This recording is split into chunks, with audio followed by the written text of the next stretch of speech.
Sir, இப்போ வந்து lottery நிறுவனத்திற்காக வந்து 900 கோடி ஸ்டாலின் அவர்கள் வந்து கொடுத்துருக்காங்க. எல்லா அரசியல் கட்சிகளுமே கட்சி நிதி வாங்குவது என்பது ஏற்கனவே உள்ள நடைமுறை.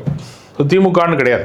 ஏறத்தாழ 5000 கோடிக்கு மேல பாஜகவே வாங்கியிருக்கான். குஜராத்திலே இருக்கக்கூடிய மார்வாடிகள், தொழிலதிபர்கள், அம்பானி அதானி மாதிரி இருக்கக்கூடியவர்கள்லாம் கட்சி நிதி கொடுத்து தான் அவங்களுக்கு வேண்டப்பட்ட ஒரு ஆளை ஆட்சி அதிகாரத்தில் அமர்த்தி பார்க்க வேண்டும் என்கிற அடிப்படையில் தான் மோடியை அவர்கள் பிரதமராக்குகிறார்கள். நம்ம நினைச்சிட்டு இருக்கோம் மக்கள் தான் பிரதமராக்குறாங்க, மக்கள் தான் இவரை முதலமைச்சராக்குறாங்க, மக்கள் தான் அந்த கட்சிக்கு வந்து ஓட்டு போடுறாங்க நம்ம நினைச்சிட்டு இருக்கோம். யார் வர வேண்டும் என்பதை மிகப்பெரிய கார்ப்பரேட் நிறுவனங்கள் முடிவு செய்கிறது.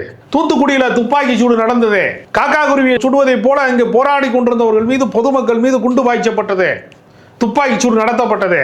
யாருக்காக நடத்தப்பட்டது? வேதாந்தா நிறுவனம் என்று சொல்லக்கூடிய ஒரு கார்ப்பரேட் கம்பெனி அங்கே தாமிரம் தயாரிப்பதற்காக அங்கே லேண்ட் ஆகியிருக்கான். அவனிடத்திலே தேர்தல் நிதி பெற்றிருக்கிறார்கள். அப்ப கார்ப்பரேட் கம்பெனிகள், பெரும் முதலாளிகள், வசதி படைத்தவர்களிடத்திலே பணம் வாங்கி கொண்டு அவர்களுக்கு நன்மை செய்வதற்காக, அவர்கள் தொழில் வளர்ச்சிக்காக, பொதுமக்கள் பாதித்தாலும் பரவாயில்ல, தாமிரம் அங்கே எடுப்பதனால அங்கே அவனுக்கு மிக மோசமான நோய்கள் வருகிறது, தோல் நோய்கள் வருகிறது, புற்றுநோய் வருகிறது, சுற்றுப்புறத்தில் அங்கே சுற்றுச்சூழல் பாதிக்கப்படுகிறது, அவன் செத்தாலும் பரவாயில்ல, அவங்க எல்லாம் தாமிரம் வேண்டாமா, காப்பர் வேணாமா எங்களுக்கு என்று கார்ப்பரேட் சாமியார் கேட்கிறான். அந்த நாட்டில் ஜக்கி வாசுதேவன் சொல்லக்கூடிய கார்ப்பரேட் சாமியார் போராட்டம் பண்ணிக்கிட்டே இருக்கிறா, காப்பர் வேணாமா அப்படின்னு கேட்கிறார். கார்ப்பரேட் கம்பெனிகள் தான் கட்சிகளை நடத்துகிறது. கட்சிகளே இன்றைக்கு கார்ப்பரேட் கம்பெனியாக இருக்கிறது. நேற்று சட்டப்பேரவையில் நடந்த விவாதத்தில் லாட்டரி சீட்டு நிறுவனம் நடத்து, அந்த பிளாக் மணியில நீங்க கட்சி நடத்துறீங்கன்னு சொல்லுகிற போது உங்க அப்பாவுக்கு பணம் கொடுத்தாங்களே அது என்ன கணக்கு அப்படின்னு கேட்டார் ஆதவர்ஜனா. அதை உங்க மாமனார்கிட்ட கேளுங்க, மார்டின்கிட்ட கேளுங்கிறாரு உதயநிதி ஸ்டாலின். அப்ப என்ன நடந்திருக்குன்னா, அவர்கள் கொடுத்ததும் உண்மை, இவர்கள் வாங்கியதும் உண்மை. ரெண்டு பேரும் நீ நானும் ஒரே ஆள் தான், நம்ம எதிர் திசையில இருக்கிறோம், நீ ஆளுங்கட்சியா இருக்க, நான் எதிர்கட்சியா இருக்கேன்னு நினைக்க வேண்டாம். நம்ம ரெண்டு பேருக்குள்ள கொடுக்கறப்பாங்க இருக்கு. நான் எங்க அப்பா பேரை மறைக்கிறேன், நீ உங்க மாமனார் பேரை மறைச்சுக்க, இந்த டிராமா முடிஞ்சிச்சு அப்படிங்கிறது தான் நேற்று வெளிப்பட்டது. ஆனால் நமக்கு புரிதலுக்கு நான் சொல்றேன், கார்ப்பரேட் கம்பெனிகள் தான் பணம் கொடுக்கிறது. லாட்டரி சீட்டு நிறுவனங்களிடத்திலே பணம் வாங்கித்தான் நாம் கொள்கை வீசி கொண்டிருக்கிறோம் என்று நம்பிக்கொண்டிருக்கிற பல கட்சிகள் இயங்கி கொண்டிருக்கிறது. அப்போ இதில் யாருன்னா முட்டாள் மக்கள் தான். அப்படி சொல்ல முடியாது. ஒரு அரசியல் கட்சி அவங்க மாநாடு நடத்துகிறாங்க, பொதுக்கூட்டம் நடத்துகிறாங்க, போராட்டம் நடத்துகிறாங்க. அந்த கட்சியை நடத்துவதற்கு அவங்க ஆட்சி அதிகாரத்தில் இல்லாமல் இருக்கிற போது அந்த கட்சி இயங்குவதற்கு பெரும் பணம் தேவைப்படுகிறது ஒன்று. இன்னொரு விஷயம் என்னன்னா, ஓட்டுக்கு பணம் வாங்குறோம், கொடுக்குறோம் நம்ம கட்சிக்காரங்க, மக்களும் வாங்குறான். அந்த கோடிக்கணக்கான ரூபா பணத்தை எல்லாம் எப்படி ரிட்டர்ன் எடுக்கிறது? பிசினஸ் தானே அது. நீங்க கொள்கைக்காக வாக்களிக்கிற மக்களும் இல்ல, கொள்கைக்காக வாழுகிற தலைவர்களும் இல்லைங்கிற காலகட்டத்தில் வாழ்ந்துட்டு இருக்கான். அதனால இப்ப என்ன நடக்கிறதுனா, இது ஒரு வியாபாரம். பொதுமக்கள் மட்டும் அப்பாவிகள் எல்லாம் கிடையாது, நீங்க சொல்ற மாதிரி முட்டாள்கள் கிடையாது. அவன் காசு வாங்கிட்டு ஓட்டு போறானா அவனும் அயோக்கியம் தானே. இல்ல இப்ப எங்க ஏரியா தலைவர்கள் தான் அயோக்கியம் நீங்க சொல்றீங்க. இல்ல சார், இப்ப எங்க ஏரியாக்கெல்லாம் காசே கொடுக்கலையே. உங்க ஏரியாவில் கொடுக்கலங்க, நான் அதுக்காக உங்க ஏரியாவில் கொடுக்காதனால தேர்தல் முறையே சுத்தப்பட்டு விட்டது. தேர்தல் முறை என்பது இனிமே தூய்மைப்பட்டு விட்டது, தூய நதியா மாறிடுச்சுன்னு சொல்ல முடியுமா? உங்க ஏரியாவில் கொடுக்கலைன்னா மக்கள் என்ன சொல்லுவாங்கன்னா, எரிச்சா பேருக ஏமாத்தி விட்டாங்கன்னு சொல்லுவான். அப்படிதான் சொல்றானே தவிர வாங்க மாட்டோம்னா சொன்னா வைராக்கியமா நாங்கள் தேர்தலுக்கு பணத்தை கொடுக்கவும் மாட்டோம், வாங்கவும் மாட்டோம்னு சத்தியம் பண்ணி உங்க ஊர் யோக்கியங்கெல்லாம் உங்க ஏரியாவில் தான் குடியிருக்கிறாங்க நீங்க சொல்ல முடியுமா? அப்படி கிடையாது. இல்லை, ஊழலின் குறைந்தபட்ச கூட்டாளிகளாக வாக்காளர்களை மாத்திட்டாங்க. நீ சின்ன யோக்கிய, நான் பெரிய யோக்கிய. நீ பிக் பாக்கெட்டு, நான் பேங்க்ல மொத்தமா அடிக்கிறவன், ஏடிஎம் மிஷினை தூக்குறவன் நான். இப்படி ஒரு ஒப்பந்தம் இருக்கிறது. ஜனநாயகம் நம்ம பேர் சொல்றோம், இதற்குள்ளே நடப்பது பரநாயகம், இதற்குள்ளே நடப்பது ஊழல், இதுக்குள்ளே நடக்கிறது கரப்ஷன். இதுக்கு நடுவுல தான் நம்ம இந்த அரசியலை பேசிக் கொண்டிருக்கிறோம், இந்த கருத்தை பேசிக் கொண்டிருக்கிறோம். அப்ப நமக்கு என்னன்னா, மதச்சார்பற்ற கொள்ளையர்களா மதவாத கொள்ளையர்களா, நமக்கு ரெண்டு சாய்ஸ் கொடுக்குறாங்க. எரிகிற கொள்ளியில எந்த கொள்ளி நல்ல கொள்ளி அப்படின்னு நமக்கு சாய்ஸ் கொடுக்குறாங்க. நம்ம ஏதாவது ஒரு கொள்ளிக்கட்டை எடுத்து மண்டையை சொரிஞ்சுக்கிறோம், அவ்வளவுதான். ஜனநாயகம் என்பது குறைந்தபட்ச தீமையை தேர்ந்தெடுப்பது. பாஜக பெரிய தீமையா, திமுக பெரிய தீமையான்னா பாஜக பெரிய தீமை, குறைந்தபட்ச தீமையை தேர்ந்தெடுத்துக்கிறோம்.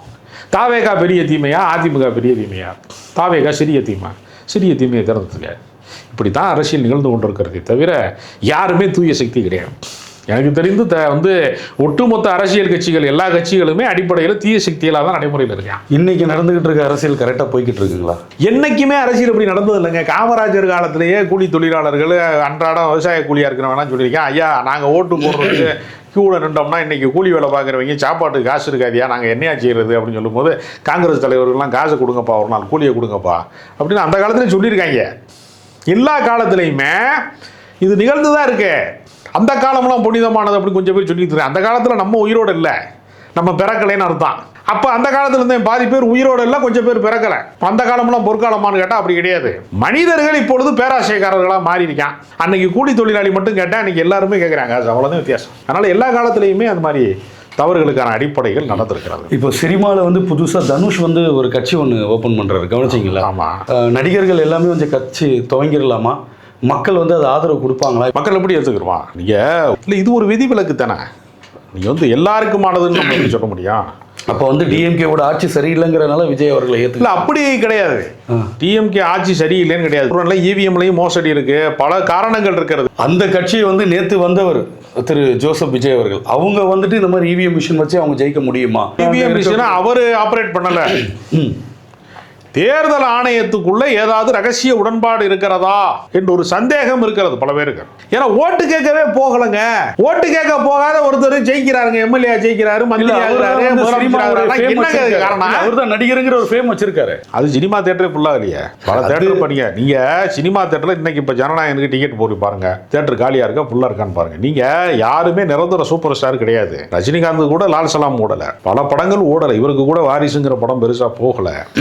அதையெல்லாம் வந்து ஒரு ஒட்டுமொத்தமாக ஒருவர் வந்து ஒரு திரைப்பட நடிகர் வந்து உச்ச நட்சத்திரமாக இருக்கிறார். அவர் கடவுள் கிடையாது, அவர் மனிதன் தான். இதுக்குள்ள இந்த சிஸ்டத்திற்குள்ள என்ன விதமான தாக்கம் இருக்கிறது, என்ன இயங்கி கொண்டிருக்கிறதுன்னு பல கேள்விகள் நமக்கு இருக்கு. ஏன்னா கொள்கையை சொல்லவே இல்லை அவரே.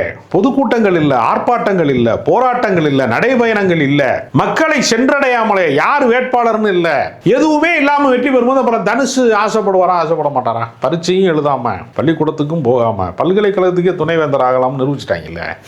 அதனால அவங்க ஆசைப்படுறாங்க. ஏன் வந்து நம்ம போய் கஷ்டப்பட்டு மொட்டை பாறையில் நின்று டான்ஸ் ஆடிக்கிட்டு வெயிலையும் மழையிலையும் வந்து சண்டை காட்சியில் நடிச்சுக்கிட்டு, ஒரு நடிகனுக்கு ரிஸ்க் திடீர்னு படம் ஓடாம போயிருது, போதுமான அளவுக்கு பிசினஸ் ஆகாம போகுது, இவ்வளவு ரிஸ்க்கு மத்தியில நம்ம ஏன் வந்து எடுத்தெடுப்படியே முதலமைச்சரா வந்து ஃபர்ஸ்ட் கியர்லயே டாப் கியர் எடுக்க கிடைக்குது நமக்கு அப்படின்னு ஏன் வந்து ஆசைப்படக்கூடாதுன்னு நடிகர்கள் நினைக்கிறாங்க. ஒரு மாமனாரை வச்சு கூட அதை யோசிச்சிருக்கலாம் இல்லைங்களா? இல்ல, அவர் வரவே இல்லை. அவர் மதில் மேல் பூனையாக நின்று கொண்டு அப்புறம் பாஜக ஆப்ரேட் செய்தது, அவரை வந்து ப்ரொமோட் செய்தது. அவர் பார்த்தாரு இது தேவையில்லாத வேலை. ஏன்னா அவர் சம்பாதிச்சு வச்சிருக்கிற நூற்றுக்கணக்கான ஆயிரக்கணக்கான கோடியை அனுபவிப்பதற்கு அவருக்கு ஆயுசு பத்தாது. அவர் எதுக்கு ரிஸ்க் எடுக்கணும்?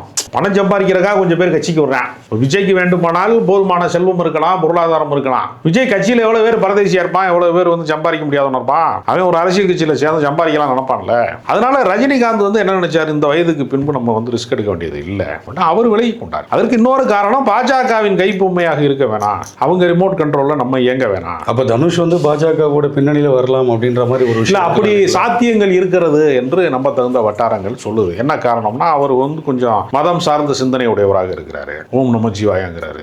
நீங்க ஏஆர் ரஹ்மான் வந்து 2 ஆஸ்கார் பெற்ற போது எல்லா புகழும் இறைவனுக்கு என்ன சொன்னாரு? அதுக்கு பதிலா அல்லாஹ் அக்பர்னு கத்தி இருந்தாருன்னு வச்சுக்கோங்க, மதவாதி தானே சொல்லியிருப்பான். அப்போ ஒரு பொதுத்தன்மையோடு கலைஞர்கள் நடந்து கொள்ள வேண்டும் என்பதற்கு ஒரு இலக்கணம் இருக்கிறது, முன்னுதாரணம் இருக்கிறது.